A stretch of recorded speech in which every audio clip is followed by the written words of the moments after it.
In 2012, this man here committed one of the most heinous crimes in American history in Aurora, Colorado. Now, if you don't recognize this man's face, his name is James Holmes. And from a very young age, he was said to have been suffering with a lot of mental health issues. So much so, by the age of 11, he had attempted to take his own life.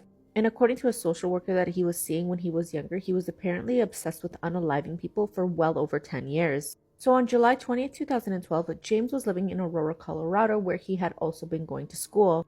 Now, that day he had purchased a movie ticket to go see the new Batman movie called The Dark Knight Rises. Now, this movie was highly anticipated, so the movie theater where he had bought the ticket for that evening was sold out.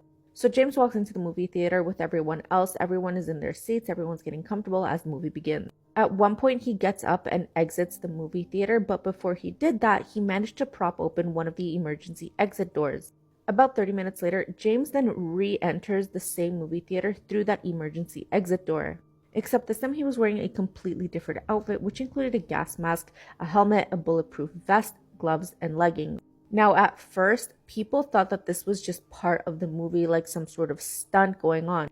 And many people were not alarmed. They kind of were just watching to see what was going to happen.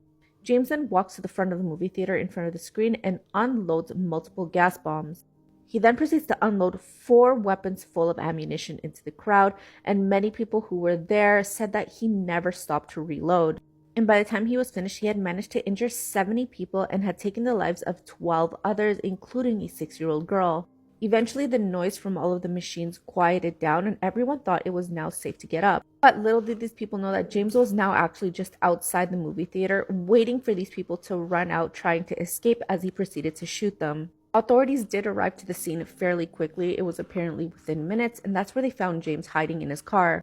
He ended up giving himself up very quickly without any sort of fight, but he did tell the authorities that he was now the Joker. And when they arrested him, James also warned the authorities that he had booby-trapped his entire home with explosives, which actually did turn out to be true because when authorities did go to his apartment, they found multiple explosives ready to go off.